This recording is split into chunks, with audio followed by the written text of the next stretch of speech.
Perspective Book 7 and now I said, let me show in a figure how far our nature is enlightened or unenlightened.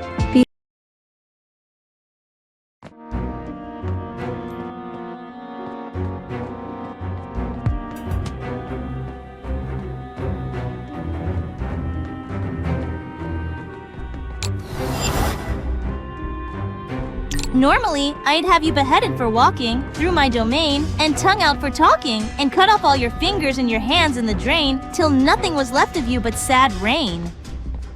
But lately, lo, sweet Marion, I find thee askance. How about we instead find time for us to dance? Because something's gone wrong. Just the worst, so horrible. My monsters have all just gone rogue and turned traitor. So while it might be nice for you to dance in a cage, instead, I might need your help to escape. Okay, I'll give you a break on this for today. If you asked me another day, I'd say you can't afford me. But since I'm having a day, I'll carry my spirit with you. We'll work together. Even if we're far apart, we'll be connected. So, do you want to go with me?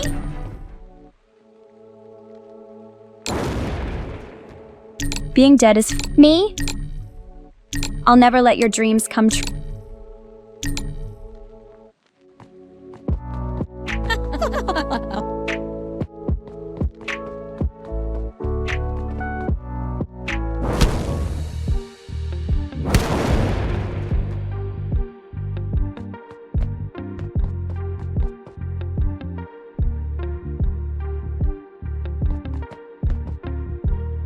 Enter Thisbe, flute. Flute as Thisbe. This is old Ninny's tomb. Where is my love? Snug as lion. Oh! The lion roars. Thisbe runs off, dropping her mantle. Demetrius, well roared, lion. Theseus, well run, Thisbe. Hippolyta, well shown, moon. Truly, the moon shines. With a good grace, lion worries the mantle. Theseus, well-moused lion. Enter Pyramus, bottom. Demetrius, and then came Pyramus. Lion exits, Lysander.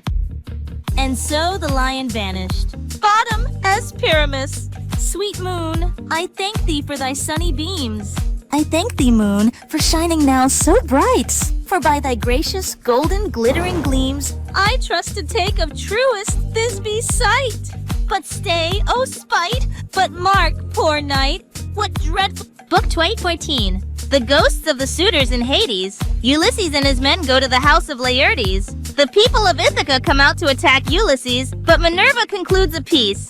Then Mercury of Selene summoned the ghosts of the suitors, and in his hand he held the fair golden wand with which he seals men's eyes in sleep or wakes them just as he pleases. With this he roused the ghosts and led them, while they followed whining and gibbering behind him. As bats fly squealing in the hollow of some great cave, when one of them has fallen out of the cluster in which they hang, even so did the ghosts whine and squeal as Mercury the healer of sorrow led them down into the dark abode of death.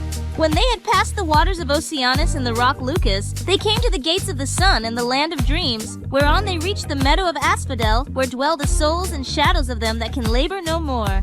Here they found the ghost of Achilles, son of Peleus, with those of Patroclus, Antilochus, and Ajax, who was the finest and handsomest man of all the Danaans after the son of Peleus himself.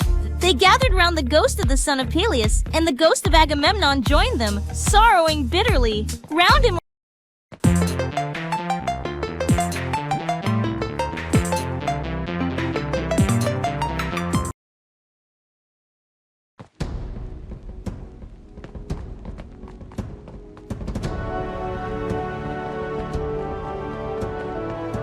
Act 5, Scene 1. Scene 1. Synopsis.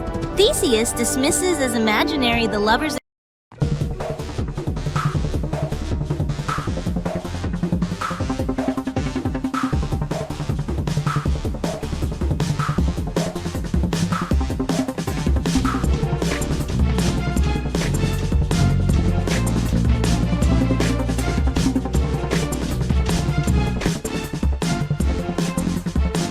Titus Andronicus. Act 2, Scene 3.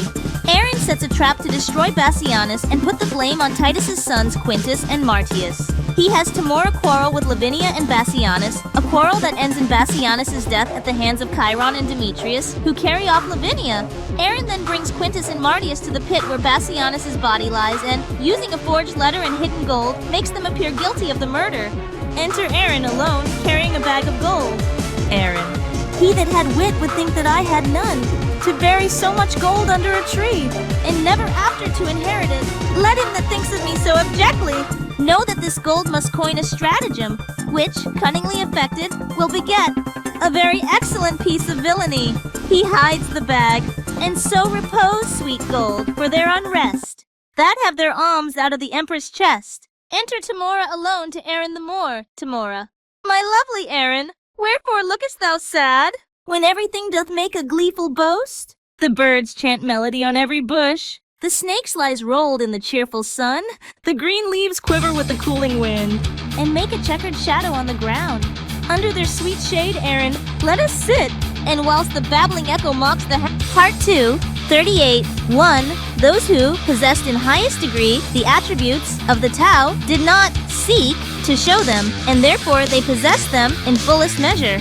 Those who, possessed in a lower degree those attributes, sought how not to lose them, and therefore they did not possess them in fullest measure.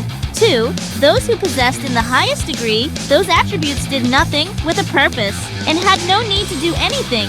Those who possessed them in a lower degree were always doing, and had need to be so doing. 3. Those who possessed the highest benevolence were always seeking to carry it out, and had no need to be doing so. Those who possessed the highest righteousness were always seeking to carry it out, and had need to be so doing. 4. Those who possessed the highest sense of propriety were always seeking to show it, and when men did not respond to it, they bared the arm and marched up to them.